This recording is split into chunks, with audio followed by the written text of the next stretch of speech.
The following video is for educational purposes only. I do not condone witchcraft. It is extremely dangerous and not worth your soul.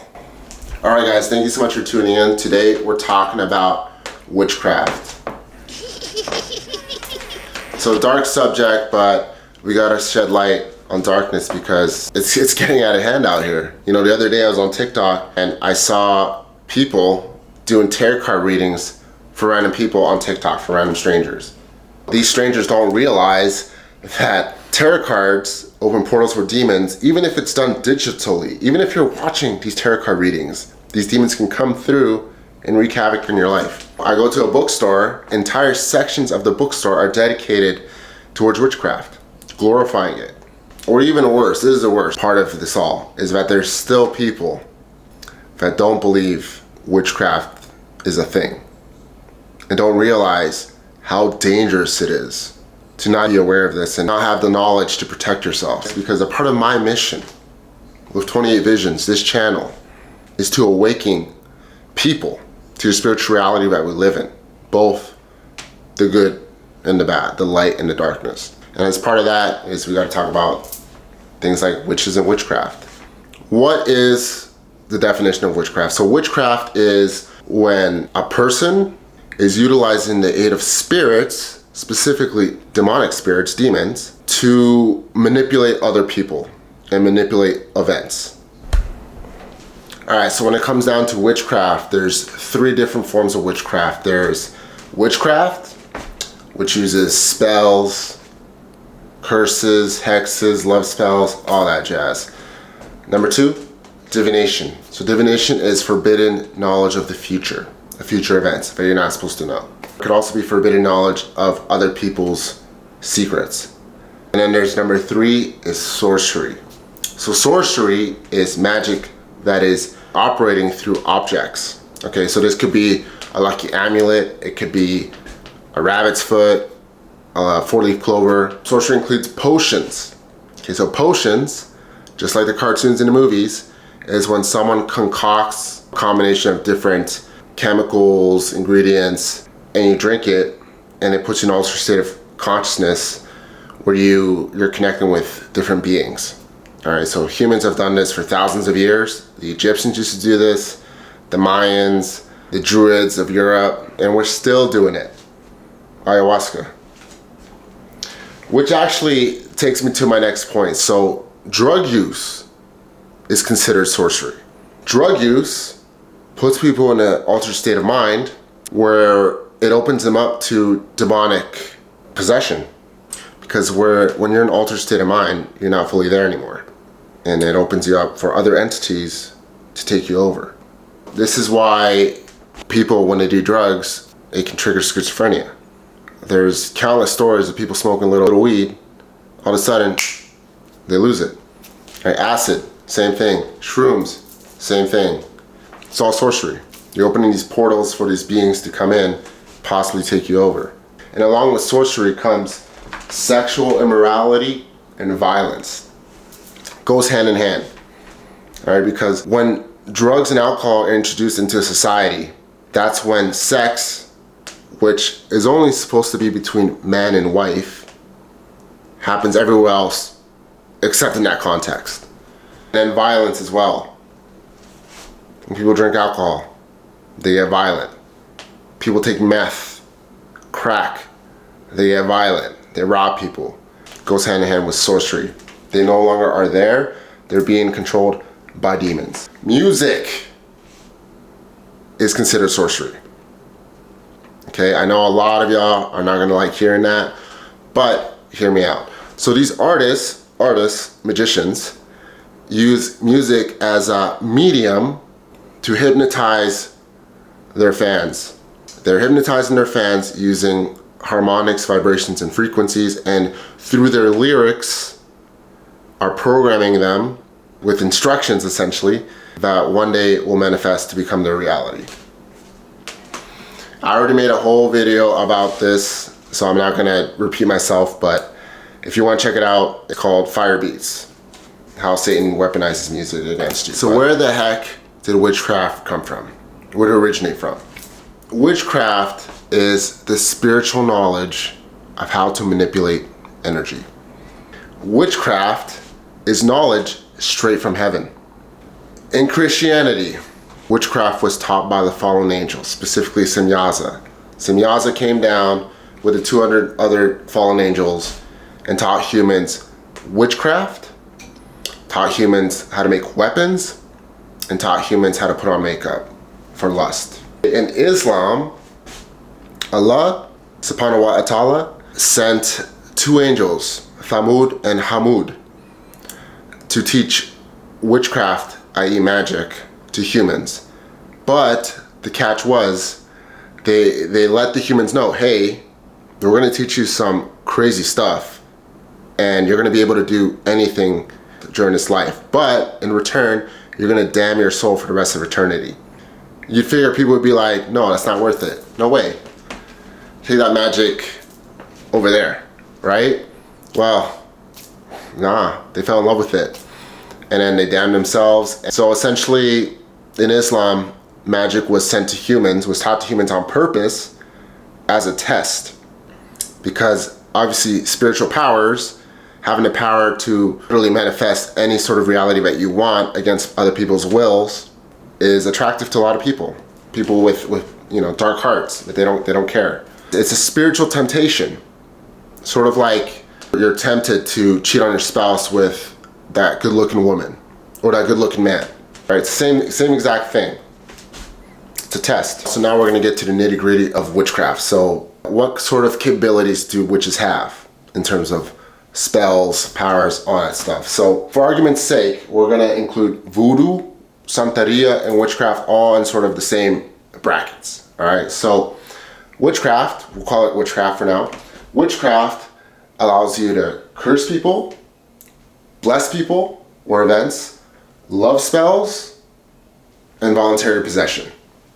All right, there's more to witchcraft, but we're going to start with these 4. With cursing, also known as hexing someone, with the aid of evil spirits, someone can cause you to have bad thoughts. So these are thoughts of you having negative thoughts about yourself, negative thoughts about other people, negative thoughts about your life. All right, this can be very deadly. Bad luck.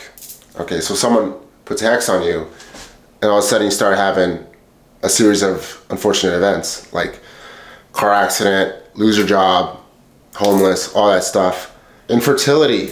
A witch could put a hex on you and you can't have kids anymore. And this can be for men and women. Marriage failure. So let's say you have an ex, it could be a man or a woman, and you recently just got married. One of your exes gets really jealous and they go to see a witch and they put a hex on you guys. You start fighting, next thing you know, you're getting divorced. It happens all the time. You would never know. Miscarriage. These witches, they get jealous, or maybe they might hate you. They can cause you to lose your child while you're pregnant. Very sad. Very extremely sad. Mental illness, kind of going hand in hand with the bad thoughts. Witches can put a hex on you, so you can develop mental illness such as schizophrenia, anxiety, bipolar disorder, physical illness. Witches can put a hex on you and you can get sick out of nowhere, and it could possibly lead you to lose your life. This happens all the time. A common characteristic of this happening is you get sick out of nowhere, and it's a serious sickness, and there's no root cause, and there's no cure because doctors don't know what it is. All of a sudden, within a few days, few weeks, few months, lights out. All right, so next up we got blessings. All right, so witches can create blessings for themselves, for other people, and for events. So that could be like a sporting event, it could be for a business meeting. Keep in mind that these are not blessings like blessings from God or angelic blessings. These are demonic blessings. So it comes at a cost, all right? And the difference between a blessing from the light versus a blessing from darkness is that demons will make things happen no matter what. They'll force things to happen, even if it's against other people's free will, even if it hurts other people, okay?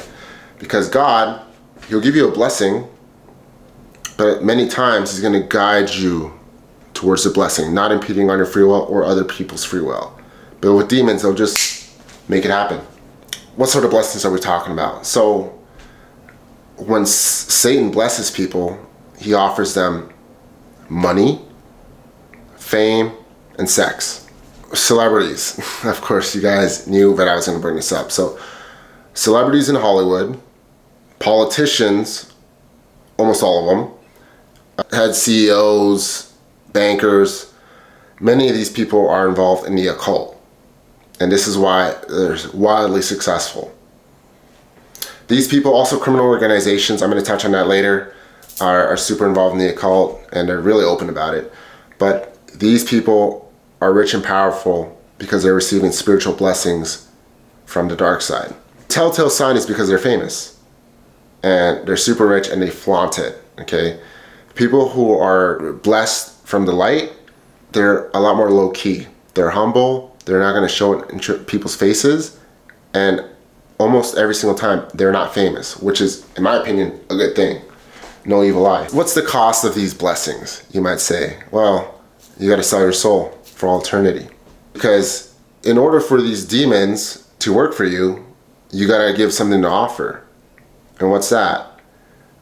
Your soul. At the end of the contract, we'll call it, Satan, sometimes he calls. And you got to answer that call. And that call lasts forever. Anyways, yeah, sell your soul, or you got to sacrifice other people. So a lot of times this entails, it could be a stranger, it could be a family member, it could be a child. Depending on how massive the blessing is, the higher the sacrifice needed for the spirit. Really dark stuff, guys. Like, it makes me kind of, I had to pray before talking about this because I knew that I was going to attract a lot of like negative energy talking about this. But, with God's protection, I got to put this information out there because it's super important that you all know the reality of what we're dealing with here. All right, guys, so another power that witches have is they can put a love spell on you. I love you. Love spells are used quite frequently by witches in the sex industry.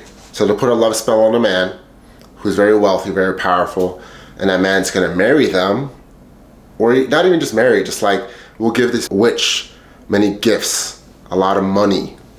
Okay, very, very, very common in the sex industry. What are some characteristics of a love spell? If you have really good thoughts about someone and you barely know them, like you're infatuated with them, you're constantly fantasizing about this person, there might be a chance that you have a love spell on you, okay? Especially if you're in a committed relationship and you've never had any thoughts about cheating on your spouse, but all of a sudden you're infatuated with this person you barely know and you want to leave your spouse, high likelihood that evil spirits are being utilized on you. This person that you hardly know appears in your dreams and you're having sexual dreams with this person. Synchronicities. You might be going about your day and then you hear this person's name being mentioned by strangers, or you hear this person's name in a song. You see some ads or you watch something that reminds you of this person. These are evil spirits messing around with your reality, essentially, to make you fall in love with a spellcaster. Body switching. So again, this stems from voodoo. This is a form of magic that has been famously portrayed in many movies, such as The Skeleton Key, Freaky Friday, The Mummy. This is very advanced magic and very extremely dangerous magic. The witch, what they're doing is they're switching their soul with your body. Or in a really terrible case scenario, they're gonna invoke a demon to take over your body, such as the movie Hereditary. If in case you haven't seen the movie, it's essentially where a demon wants to take over the body of a young boy, and he is successful when the young boy dies. He falls on the ground, he dies. The spirit of the demon takes over the body, and then he's able to physically lead his cult to whatever black magic goals that they have. It's a really good movie, super terrifying movie once you realize that this stuff is possible. All right, how exactly do spells work? Well, in order for a spell to work, a witch needs to use some sort of genetic material. So they could use your hair, they could use fingernails, all that stuff, because that DNA is specific to you. Okay, so a demon that is invoked can take this genetic material and be like, oh, okay, this belongs to so-and-so, I'm gonna go wreak havoc on this person. All right, photograph and video, super common, the most common way that a witch or a sorcerer can put a spell on you, because a video or a photo of you contains your energetic imprint, and it also contains the geometry that is unique to you, because obviously no one looks exactly like you. Especially nowadays, you know, with Instagram, with Facebook, Snapchat, all these different social media platforms, someone could easily just take a screenshot of your face and do some black magic on you. Ideally, in a perfect world, you're not gonna have photos of you online. The super religious people, Islam, Christianity, all that stuff, they have zero photos of them online because they're aware of the spiritual reality. But again, teach your own. In the West, here in North America, witchcraft isn't a huge problem. It's becoming a big problem, but it's not there yet. But in countries like West Africa, Haiti's massive. You definitely don't want your photos out there in these countries because someone's definitely going to put a hex on you. Handwriting. So this is more old school handwriting because no one really writes anymore. But yeah, someone could use your handwriting because again, it's unique to you, and it also contains your energetic fingerprint.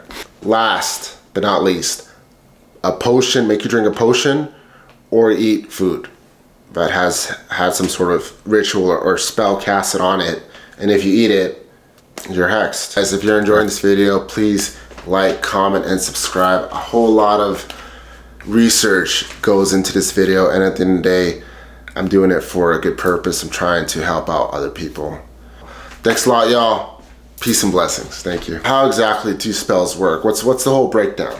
All right, so step one, it's the spellcaster needs to give some sort of offering or sacrifice. So it could be as simple as burning incense, lighting a candle, giving some sort of food offering, leaving out food because food is energy. It could be as dark as sacrificing an animal, sacrificing a person, sacrificing a child, sacrificing your own family member.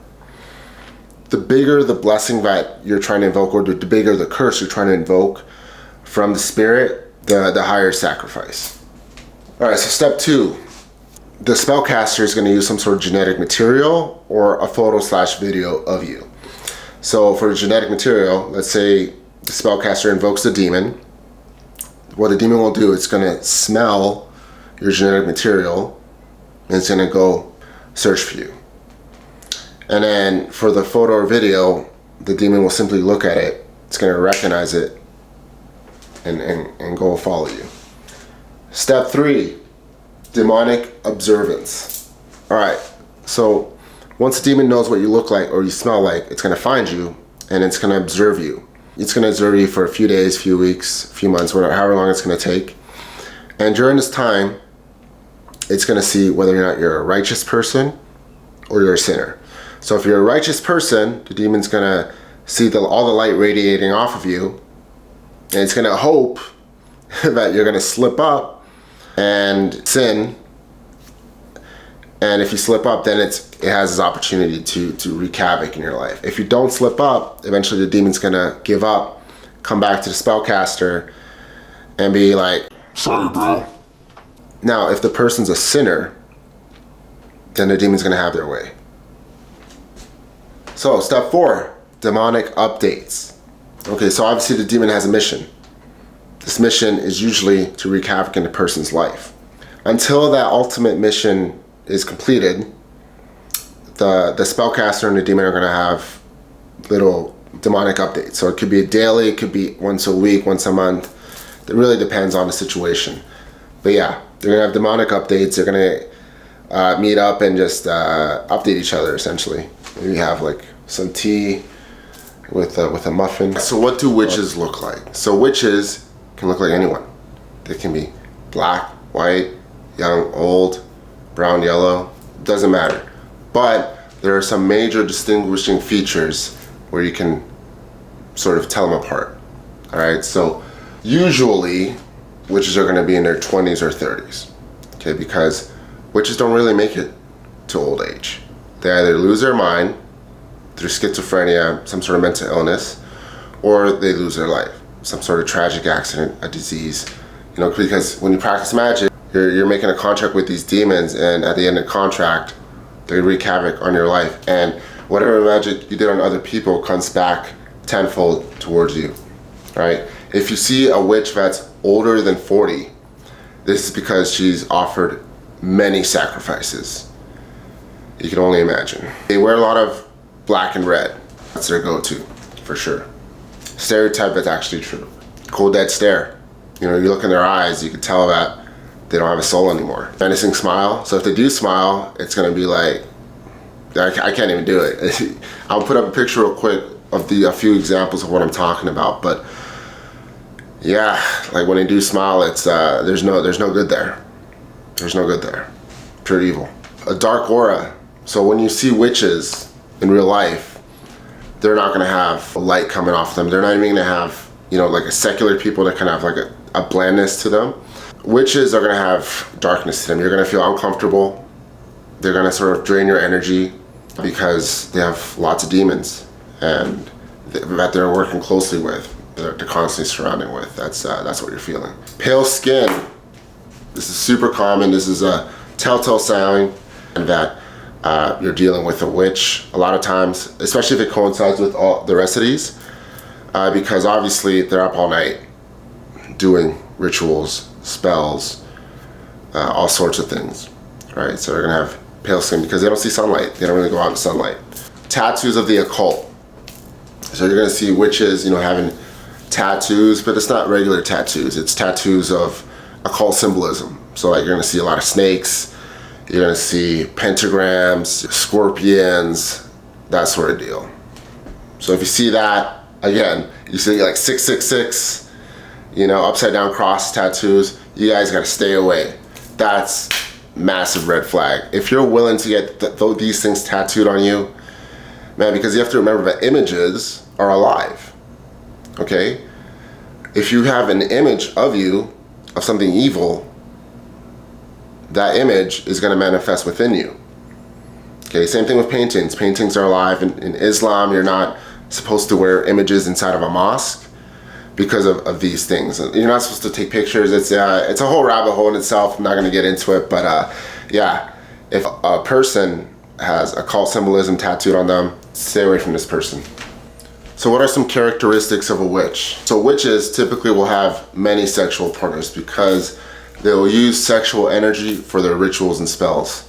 Witches love hearing bad news. So if you're talking to a witch and you tell them good news, they're gonna look bored, they're not gonna really care. If anything, it's gonna make them possibly irritated. But if you tell them bad news, all of a sudden, their eyes widen up. They start smiling. They wanna know more details, right?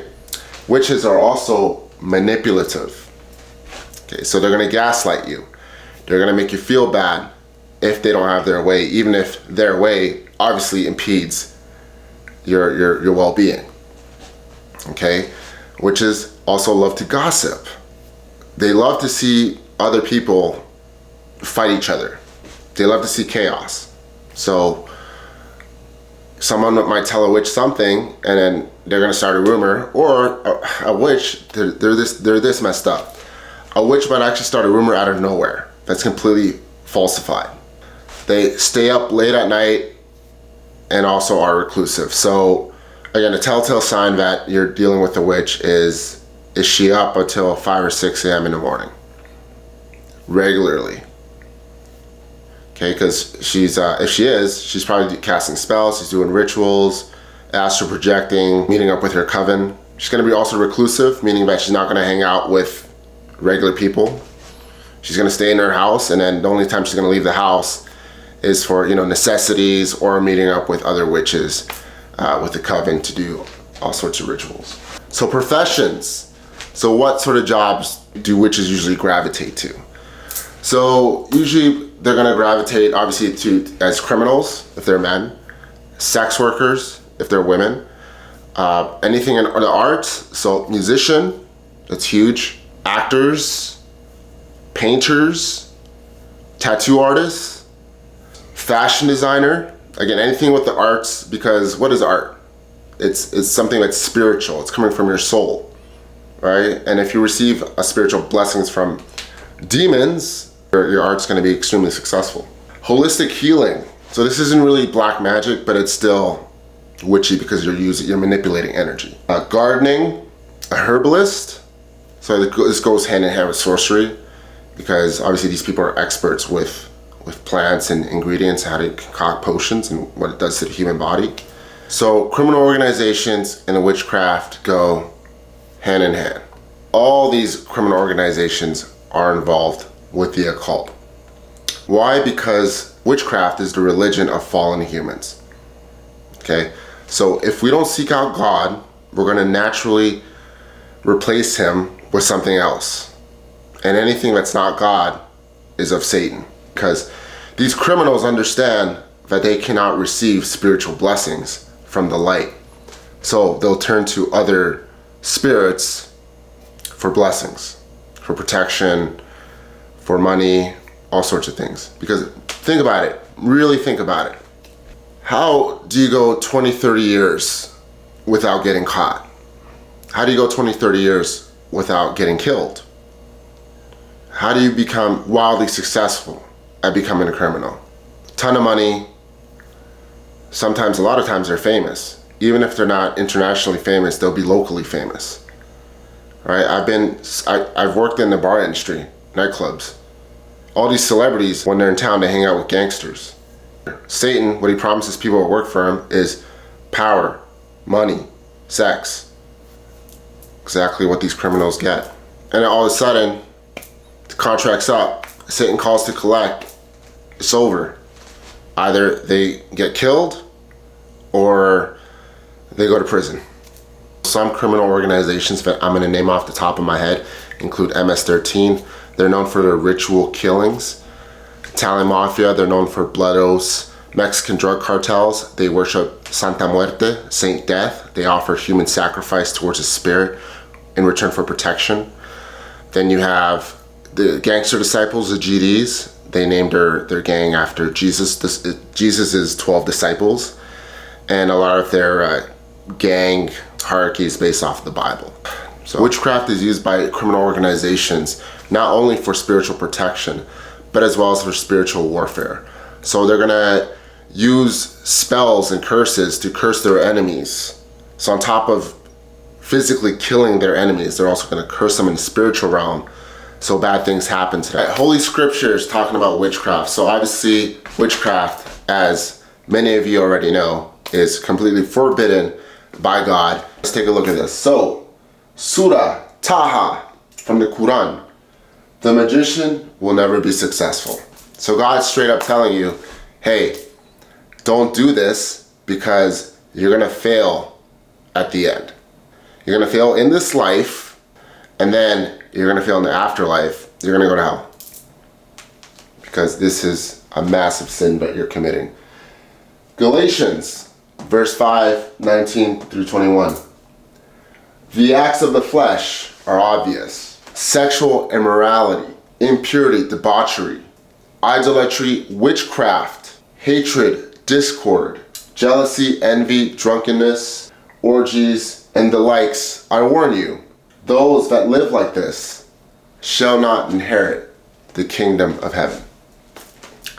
God is giving you a list. He's literally giving you a list of things, of the type of people that aren't going to go to heaven. And along with drunkenness, impurity, sexual immorality, jealousy, envy, all like the major sins, you got witchcraft right in the middle. God really hates witchcraft. It's definitely a scourge on society, 100,000%. You know, we gotta educate ourselves, guys. We gotta educate ourselves to the reality of witchcraft and how to protect ourselves. And how do you protect yourself? You might be asking. Well, have faith in God. Pray as often as you can. Ideally, every day, multiple times a day.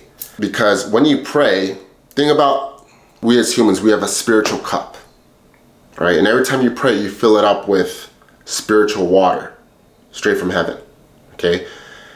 But slowly, if you don't pray, it starts to evaporate. And then if you don't pray for a long time, it's going to become empty. And something needs to fill up this cup. And if it's not spiritual water from heaven, it's darkness, which in turn leaves you vulnerable to witchcraft / demonic attacks. So yes, we got to pray often, have faith in God, have a fear of God. So refrain from sinning, try to live as righteously as possible. And if you do sin, which we all do, we're not perfect, repent. Repent, confess your sins to God, and try to do better. That's the key. Don't just repent and just do things the following Friday or whatever. You know, you gotta actively try to do better, have a fear of God, pray, and just have an active relationship, and then God will take care of you. Witches cannot do magic on you. This is real, guys. This is spiritual warfare, is absolutely 100% a real thing. And if you're not tight with God, you're leaving yourself super vulnerable to attacks. So anyways, God bless. Thanks a lot for watching. And if you guys like the video, please like, comment, and subscribe. Really appreciate this. At the end of the day, I'm trying to help people, trying to help humanity. You know, because way too many people, our brothers and sisters, are walking in darkness. So thanks a lot. Take care. Peace.